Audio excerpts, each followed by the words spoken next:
Happy Saturday everyone. Good morning. Ito na naman si Inday Dress. Magba-vacuum. Maglilinis ng buong bahay.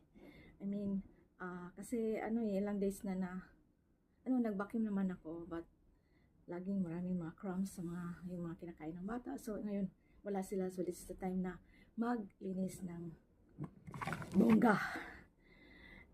Kinuha ko na yung mga bedsheets, tinanggal ko na yung ilalim ng kama.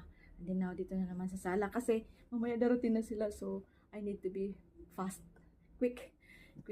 So, ayan. Ito yung outfit natin ngayon.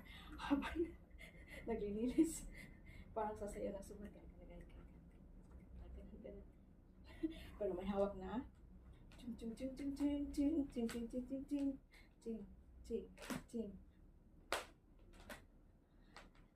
Parang sasayo na sumba, diba?